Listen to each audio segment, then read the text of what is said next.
અને મહત્વના સમાચાર ગાંધીનગરથી, જ્યાં કોંગ્રેસ દ્વારા વિરોધ કરવામાં આવી રહ્યો છે। અલગ અલગ મુદ્દાઓને લઈને કોંગ્રેસના નેતાઓ છે વિરોધ પર ઉતરી આવ્યા છે। ગાંધીનગરમાં ટ્રાઇફોડના કહેરને લઈ કોંગ્રેસ હવે મેદાને આવ્યું છે। કોંગ્રેસનો મનપા કમિશનરની ચેમ્બરમાં વિરોધ। જે રીતે ગાંધીનગરમાં રોગચાળાની દહેશત વધી છે, ટાઇફોડના કેસ સતત વધતા જઈ રહ્યા છે, જેને લઈ હવે કોંગ્રેસે દેખાવો શરૂ કર્યા છે। કમિશનરની ચેમ્બરમાં કોંગ્રેસના નેતાઓ અને કાર્યકર્તાઓ પહોંચી ગયા હતા અને ઉગ્ર વિરોધ કરવામાં આવી રહ્યો છે। આ દ્રશ્યો તમે જોઈ રહ્યા છો ગાંધીનગરથી, જ્યાં કમિશનરની ઓફિસમાં કોંગ્રેસના નેતાઓ પહોંચ્યા।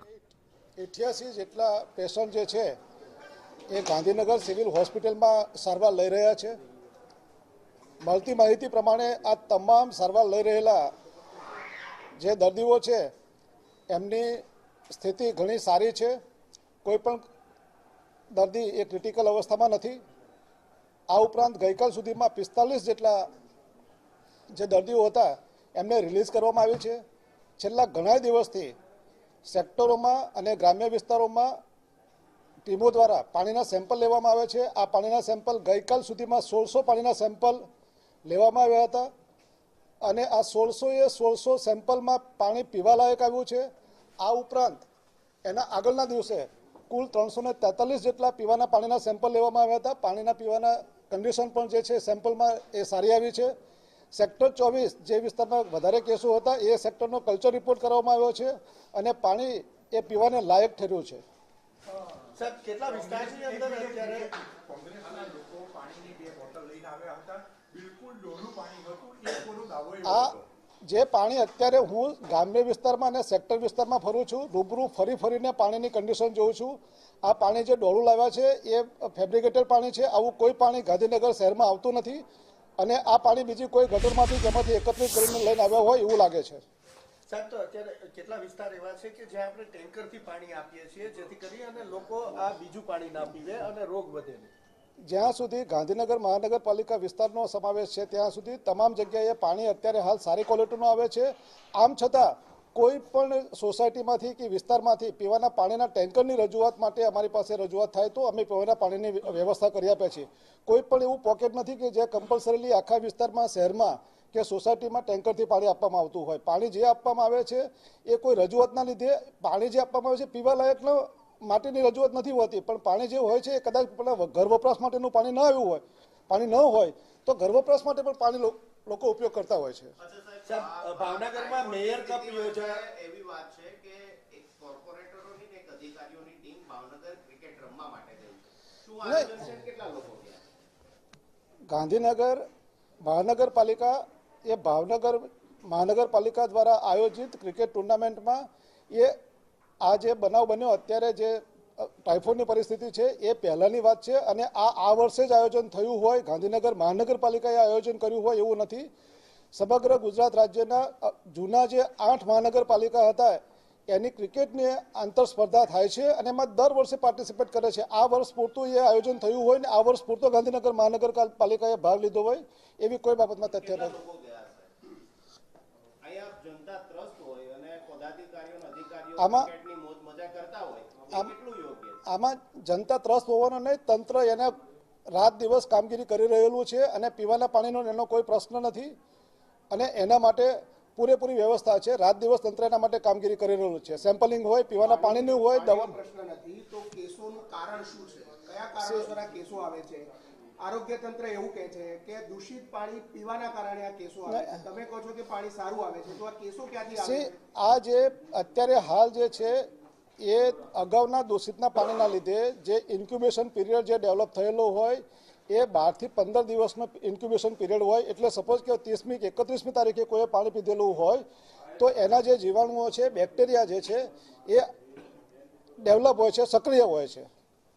એટલે અત્યારે કોઈ પીવાનું પાણીનો એવો પ્રશ્ન નથી આવતો। આપણે કીધું વખતે 30 તારીખ 29 તારીખ કે 25 તારીખ તો દૂષિત આવ્યું હશે ને? દૂષિત પાણી આવ્યું હશે, પીધું હશે। કેટલા વિસ્તારમાં દૂષિત પાણી ગયું? નહીં, જે વિસ્તાર હતા એમાં આદિવાડાનો સમાવેશ થાય છે ને સેક્ટર 24નો સમાવેશ થાય છે અને કેટલાક જે સેક્ટર જે છે 25-26માં સ્કેટર્ડ અમુક એરિયામાં હતું। અને સાહેબ, જે દૂષિત પાણી જતું હતું લીકેજના કારણે, એ રિપેર ક્યારે કરવામાં આવે? નહીં, 21 અમારા જે ધ્યાન ઉપર આવ્યા હતા, 21 જે લીકેજીસ છે એ દૂર કરી દેવામાં આવ્યા છે ઓલરેડી એસ્ટાબ્લિશ। ક્યારે દૂર કરી દેવા? 1-2 દિવસમાં જ 29મી તારીખે જે અમને ધ્યાન ઉપર આવ્યું ને અમે તરત જ અમારી ટીમ એના ઉપર એક્ટિવ થઈ ગઈ હતી અને 1-2 દિવસમાં જે છે બધા જ લીકેજીસ છે બંધ કરી દેવામાં આવ્યા છે.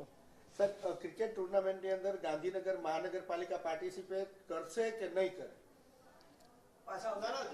કેટલા લોકો સાહેબ ગયા છે? પાર્ટિસિપેટ કરશે કે નહીં કરે? કોઈ ગયા હોય એવું નામ? મેયર સહિત કેટલા લોકો ત્યાં હાજર છે? કારણ કે અત્યારે 11:30 હમણાં ચાલુ થશે ઓપનિંગ સેરેમની પણ ત્યાં. સાહેબ, એ મારી અત્યારે ક્રિકેટ રમવા જાય સાહેબ. અત્યારે આ પરિસ્થિતિમાં હું એ જવાબ નહીં આપી શકું. પાર્ટિસિપેટ કરશે કે નહીં કરે? એ રાજકીય નિર્ણય છે, પોલિટિકલ સાઇડ નિર્ણય લેવાનો. ના, અધિકારીઓની ટીમે હોય છે ને સાહેબ, એટલા બધા અધિકારીઓ ક્યાં હોય? અધિકારીઓની ટીમ હશે, તમે જે પરિસ્થિતિ જે સંજોગોમાં ડેવલપ થશે એ પ્રમાણે નિર્ણય કરશું. અહીંયા જો તંત્ર જે છે 11 કે 12 માણસો ગયા હોય એના ઉપરથી આખી તંત્ર કે ઠપ થઈ જાય એવું નથી. બરાબર, હેલ્થની એન્જિનિયરિંગની તમામ ટીમ અત્યારે એક્ટિવલી કામગીરી કરી રહી છે. જે બાળકીનું મોત થયું છે, આ રિપોર્ટ એવું કહે છે કે એને ટાઇફોઇડ નથી, તો એને ટાઇફોઇડ વોર્ડમાં રાખીને સારવાર આપવાનું કારણ શું હતું, અથવા તો એની લાઇન ઓફ ટ્રીટમેન્ટ શું? નહીં, પીડિયાટ્રિક વોર્ડમાં હતું. બાળક જે છે એ પીડિયાટ્રિક વોર્ડમાં હતું. બરાબર, અને આપની જાણ માટે કહું કે એના સિબલિંગનો જે ટેસ્ટ કરવામાં આવ્યો છે એ પણ નેગેટિવ આવ્યો છે. બરાબર, એટલે આપણે કહી ના શકીએ કે એનું બાળકીનું જે મોત છે એ ખૂબ જ દુઃખ છે, કોઈ પણ રીતે એનું અવસાન થયું હોય, પણ નોટ ઇટ ઇઝ નોટ પણ બીકોઝ ટાઇફોઇડના કારણે કરવામાં આવી હતી કે અન્ય કોઈ રોગના કારણે કરવામાં આવી? ના, અન્ય કોઈ રોગ હતો ના, ટાઇફોઇડ પીડિયાટ્રિક વોર્ડ છે આખો સિવિલમાં. બરાબર, એમાં હોસ્પિટલાઇઝ કરવામાં આવી હતી. એમનો ટાઇફોઇડ રિપોર્ટ કોઈ પોઝિટિવ ના શું નહીં આવ્યો? અત્યારે જે છે મારી પાસે જે ડેથ ઓફ કોઝ જે છે એમાં નોટ બીકોઝ ઓફ ટાઇફોઇડ છે. એ ટેકનિકલ છે, હવે એ ટેકનિકલ ડોક્ટર્સ આપી શકશે, એનું કારણ હું નહીં આપી શકું એમ જવાબ.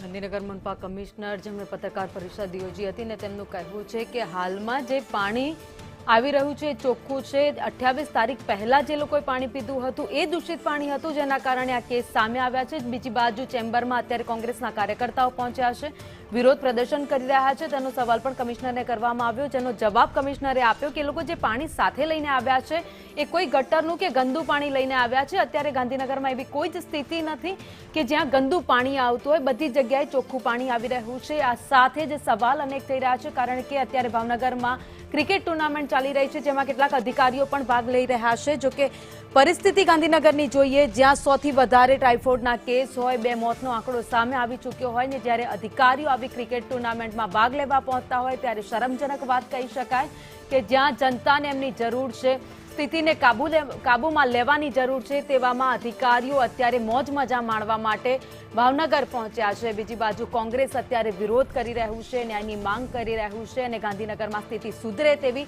રજૂઆત કરવામાં આવી રહી છે. પરંતુ પોતાની જવાબદારીમાંથી પીછેહટ કરતા અધિકારીઓ ક્યાંક જોવા મળી રહ્યા છે. નિવેદનબાજી કરીને છટકબારી શોધી રહ્યા હોય એવું લાગી રહ્યું છે. લોકોના જીવ અત્યારે જઈ રહ્યા છે. 2 મોતનો આંકડો સામે આવી ચૂક્યો છે. તેમ છતાં પણ અધિકારીઓને ક્યાંય શરમ આવતી નથી કે સ્થિતિ સુધારવી પડશે, નહીં તો દિવસે ને દિવસે જો આવું પાણી લોકો પીતા રહેશે તો ટાઇફોઇડના કેસ હજુ પણ વધતા રહેશે.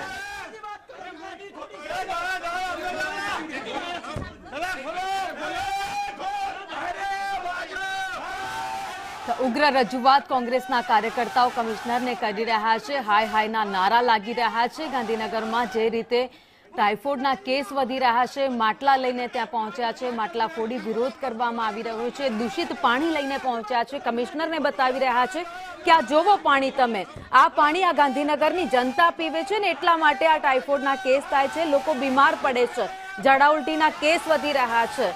જો આ પાણી ચોખ્ખું કરવામાં નહીં આવે, સ્થિતિને સુધારવામાં નહીં આવે તો આગળના દિવસમાં પણ હજુ આ જ રીતે લોકો બીમાર પડતા જશે, કેસની સંખ્યા વધતી જશે અને ક્યાંક મોતનો આંકડો પણ વધે તો નવાઈ નહીં. પરંતુ હવે તંત્ર જાગે અને તાત્કાલિક કાર્યવાહી કરે તે જરૂરી છે. ન માત્ર ગાંધીનગર પરંતુ અન્ય જગ્યાઓ પર રાજ્યમાં પણ આ કેસ સામે આવવાની શરૂઆત થઈ ગઈ છે, કારણ કે અનેક જગ્યાઓ પર લીકેજ છે અને લીકેજના કારણે ગટરના પાણી છે, પીવાના પાણી સાથે મિક્સ થઈ જાય છે અને લોકોના ઘર સુધી પહોંચે છે. લોકો પણ એ જ પાણી પીવે છે. સંદેશ ન્યૂઝ પણ આપને અપીલ કરી રહ્યું છે કે જ્યાં પણ ગંદુ પાણી આવી રહ્યું છે, તમારા ઘરે ગંદુ પાણી આવતું હોય તો એને પહેલા ઉકાળજો અને ત્યારબાદ જ આ પાણી પીજો, કારણ કે આવું પાણી પીવાથી બીમાર થઈ શકાય છે.